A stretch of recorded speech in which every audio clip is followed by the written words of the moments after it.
Hello, I'm Cory. And I'm Wallace. And we're an early retired couple that are traveling the world. At the moment, we're in Bangkok, Thailand. And after just 3 short days here in Bangkok, we are moving on. And we are heading to the coastal town of Hua Hin for the next 30 days. We're excited. We watched a lot of videos on Hua Hin. It seems like a really laid-back beach town. It seems like you could actually swim in the ocean there, and I hope that is true. Yeah, I don't know what kind of conditions there are there, but Hua Hin is on the Gulf of Thailand, and so I expect warm water and beach vibes, which hopefully, fingers crossed, that's what we get. So we're going to be in an Airbnb for the next 30 days before moving on. And yeah, it'll be nice to once again slow it down a little and just relax for a while. And my understanding of Hua Hin, it's where the locals go for vacation. So we'll find out when we get there. But we are taking a private taxi to Hua Hin. It's 4-hour drive, roughly. We looked up the Grab prices. The Grab versus the taxi was the exact same price, roughly. And the train option and the bus option, you can definitely get there cheaper at a cost to your comfort and maybe even your safety at question. So we are paying 2,200 Thai baht for this private taxi ride. We did look up the price on Grab, and it was going to be the same or even a little bit more. So the taxi price we got quoted by our concierge here at the hotel was fair. You can definitely get there cheaper by taking either a bus or a train, and I did look into both options. Buses, the general consensus is to stay away from those little buses that do the trips between cities. A lot of what I saw online, basically the nickname for them is death buses because they're prone to accidents and collisions on the highway and stuff, and I guess the safety record here for that kind of thing isn't great.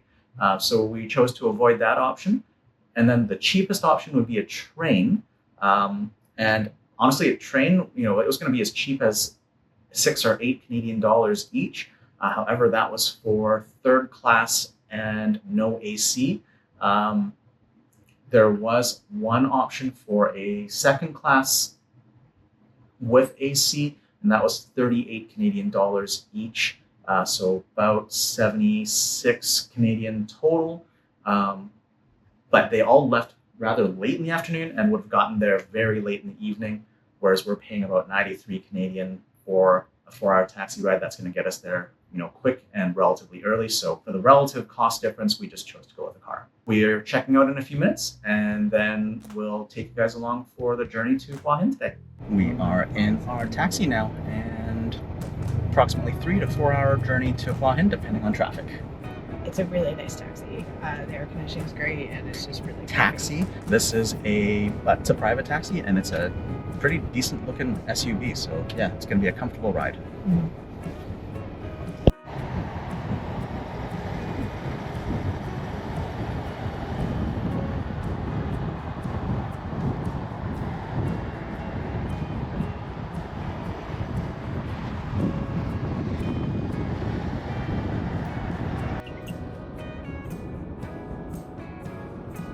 So that was probably hard to make out on the GoPro, but those were salt flats. We're driving along the coast of the Gulf of Thailand, and it looks like they've irrigated these basically salt flats, and they're making sea salt and selling it in bags on the side of the highway, and probably also for commercial distribution as well. Completely unexpected. The only ones I really know about are in Mexico. So that was just nice surprise. Yeah, a little different. And literally, if you're driving along the highway here, you can stop at one of those vendors and buy a big giant bag of sea salt.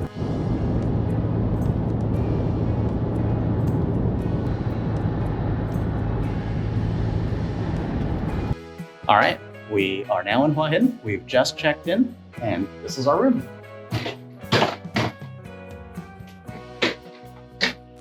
We will do a proper tour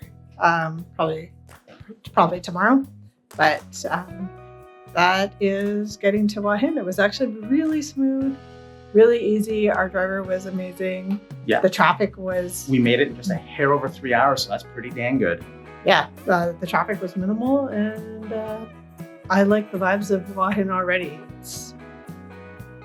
Once you've been traveling for a while, you kind of get a vibe of a town. I'm kind of liking it already, but we'll see. Yeah. We decided to go out for dinner. Cory found a place close by on the Find Me Gluten Free app. So we're going to do that and then get groceries and take you guys along. So one of the benefits of being in Thailand is that I get to enjoy the cuisine without too much worry. So I found a place on Find Me Gluten Free that is local food. So we're going to go check it out. Yeah. All right. It's about a half-hour walk, so we'll show you guys what it looks like here in Hua Hin. We hope we never need it, but just in case, our hotel happens to be right next to the Bangkok Hospital Hua Hin. So far, the main road here in Hua Hin is a little bit noisy. It's 2 or 3 lanes in each direction, but sidewalks are really walkable and it's really clean here. I think out of all the places that we've been so far, this is the most walkable. So that's really nice. It's a nice change. Yeah, absolutely. I think the last time we were somewhere this walkable was probably Singapore. Once you get off the main road, it's actually not bad. It gets a lot quieter. And crossing the streets here, pretty good. Pedestrian controlled crosswalks, and there's overpasses. So it's really walkable here, actually. Very impressed so far.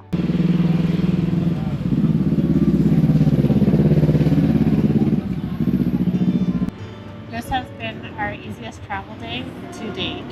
I don't know if we've just kind of worked out a better system or it was just the fact that we only had a 3-hour car ride and it was super simple and super straightforward. It remains to be seen if going forward we have figured out a system.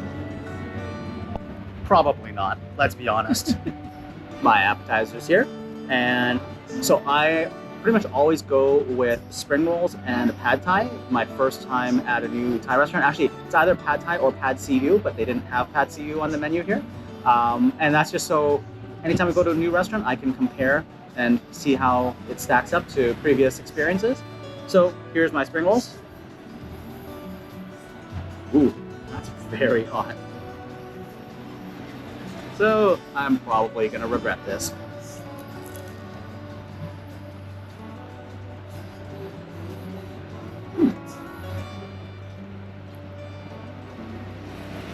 Don't know if you can see the inside there.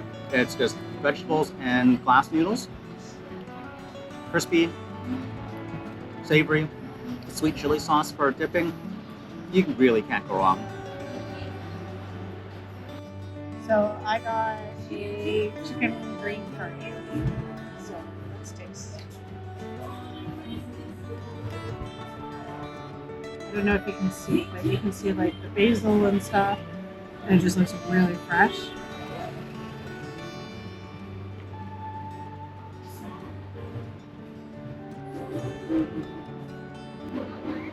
So good. It is so flavorful and it is so flavorful and just the right amount of spice. And that is just delicious. I just tasted Cory's green curry and it is delightful. Really great flavor. I'm going to just get into my pad thai here. So this is pad thai boom with shrimp, and I'm just going to taste it a little bit before I add any lime or chilies or anything else.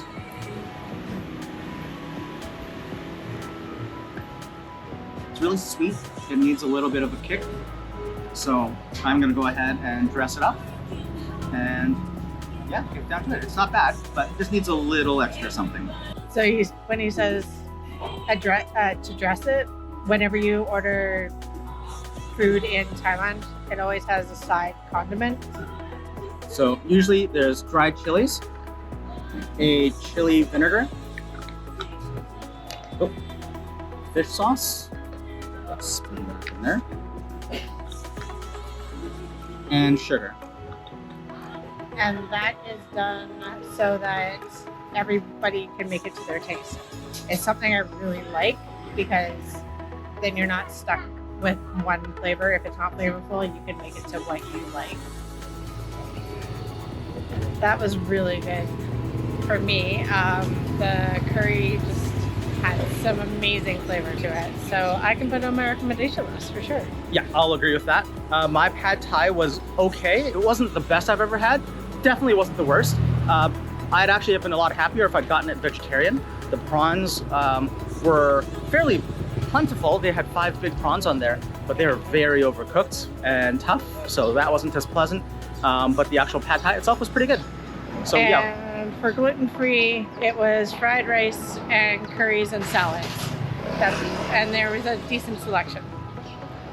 Yeah. So we'll likely be back there because we're here in Hua Hin for 30 nights. One other cool thing about that restaurant is it is 20 meters from the Muay Thai stadium. And every Saturday night at 9 p.m. there are fights on. So I think in the time we're here, we are going to go check that out because that is very cool, very different, and it should be quite the experience. We just stopped at the Villa Market on the way home. There's going to be a bigger market, so we're not actually shopping here. We're just checking things out, seeing what's available. But they do have a bunch of gluten-free cookies that are, I believe, from Australia. So that's pretty exciting for me. We're here now at Market Village, which looks like a big mall complex. There's a Starbucks, McDonald's, KFC, Burger King, and a big, it's called Lotus, I believe, which is a large supermarket chain. This also happens to be really easy walking distance to our Airbnb. So we'll take you along. We don't usually take you along for grocery shopping, but we'll show you kind of what we're seeing and like show you how easy it is. We found the grocery mart. Think supersized Walmart. I think that's like the best. It's big. Thought I can think of. It's got everything, including a huge liquor selection. So we're gonna go wander in, and this might take a while because there's a lot of store here. Yeah.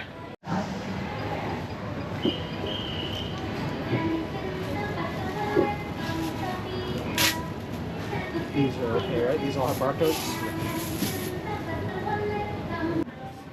So one thing that's always tripped me up in Asia, unlike at home where you weigh the veggies and stuff as you pay for them, here they do it beforehand.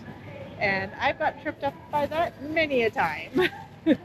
So they weigh it at the veggie station, they put a barcode on it, and then the cashier just scans the barcodes. So this store is totally like a Walmart. So there's not just the groceries, there's like pharmacy stuff, you know, like this is dental care, there's hair care, there's pharmacy, like vitamins and supplements, there's electronics over that way,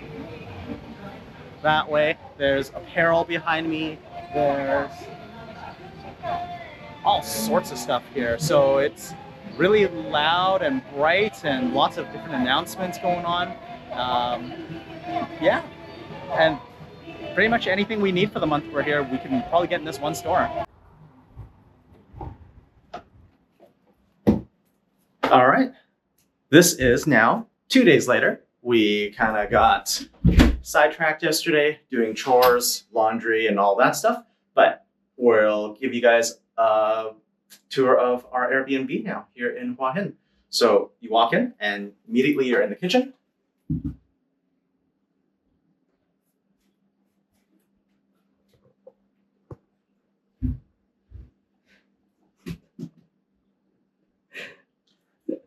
It's small, but it is functional. 2-burner electric stove, microwave, and it's very well equipped.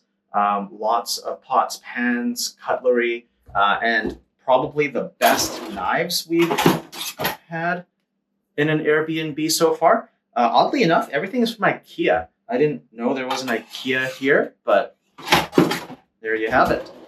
And then you've got dining area / our office, and living room is again small, just a little couch.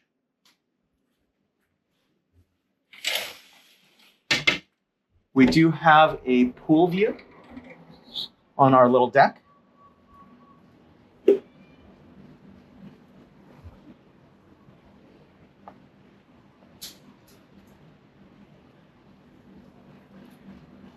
And the pool here is massive. Eyeballing it, it's way longer than 50 meters. We haven't been in yet, but we'll probably do that later today. And also out here behind me, we've got a very new LG washer dryer combo unit, which is really fantastic to have. Really good condition machine, really clean. So we'll head back inside.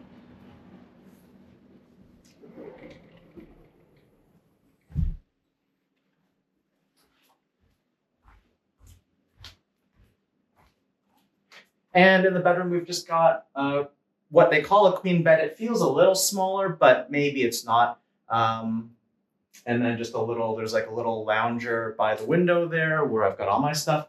We've got a big closet. And then in here, we've got the bathroom, which again is small, but functional. And if you come in behind the door, you've got a nice shower, which isn't the worst shower we've ever had, especially since it actually closes and it actually keeps all the water in, which is a rarity here in Southeast Asia.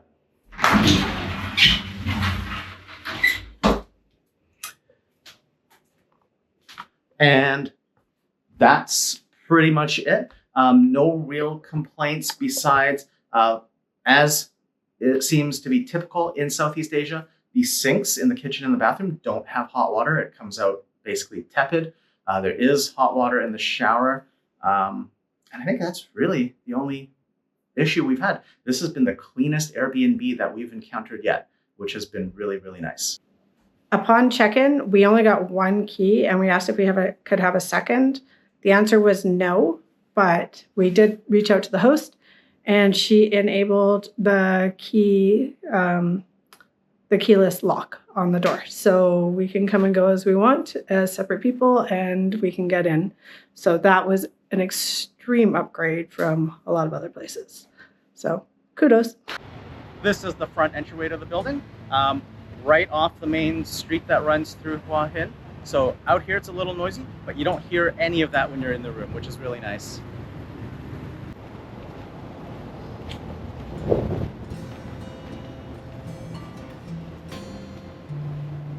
And then the lobby area, as we go in, you'll see is decked out in this really cool tile work.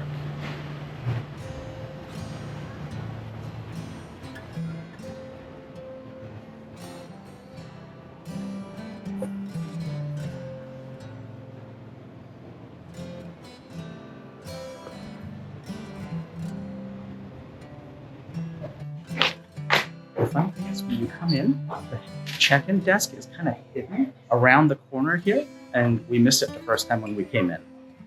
Yeah.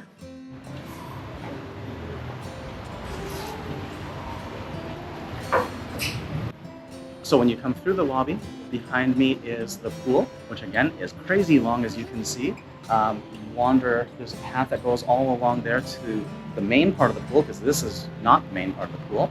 And the gym's also down at the other end by building B. We're in building A right now, but we'll go walk down the other side.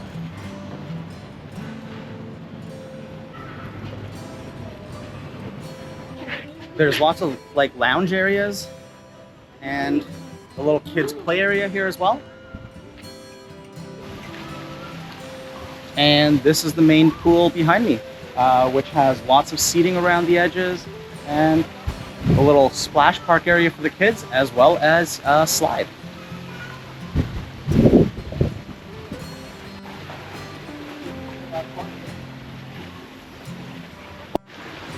This is actually a really impressive pool for an Airbnb. Probably one of the biggest I've ever seen. The gym is really nice. It's really clean. It's a little small for the amount of people that want to work out, because I've worked out a couple times and it's always been really busy.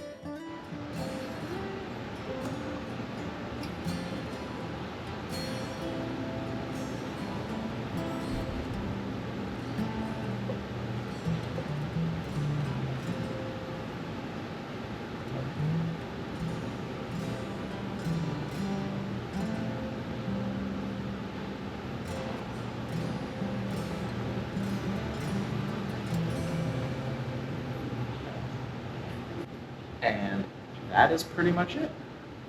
There's, I think, 3 other building blocks or apartment blocks that we're not going to bother looking at because they all look just like ours. But yeah, this is the La Casita Hua Hin. That will do it for our tour of our Airbnb here in Hua Hin. Anything else we want to add? I don't think so. I think my biggest takeaway for Hua Hin so far, I think it's more of a retirement town. We've been here for a couple of days, and every time we go shopping, there's a lot of older gentlemen here. And we got to talking to one, and it seems like this is where Canadians or Americans, older single gentlemen, come to retire. That could be true. That could not be true. That's just our experience so far. Yeah, you're right, actually. It does seem like there's quite an expat community here in Hua Hin. Also, Thailand does do retirement visas for those, I believe, 50 and over, or maybe it's 55 and over. I can't remember. So that might explain why so many Westerners choose to retire here, because the Thai government does make it relatively easy as long as you have the means to support yourself. Yeah, but overall, so far with the 2 days that we've been here, Hua Hin has a very different feel from anywhere else that we've been. It's super chill, super relaxed. It's more of a beach town, and it's way less busy. Like we walk and we're not running into 1,000 people every day and stuff like that. So, yeah, I really enjoy it so far. We'll review as we go on. Yeah, absolutely. It is a smaller beach town, only about 66,000 people in the Hua Hin district, if I'm not mistaken, versus approximately 11 million in Bangkok. So much more laid back here. And it's totally got beach town vibes, which we are really enjoying so far. So we'll leave it there for this video, but we will be back with some more adventures here in Hua Hin. If you like this video, please give us a thumbs up and make sure you subscribe. And we hope that you'll join us in the next video for more adventures. Until then, stay curious and keep exploring.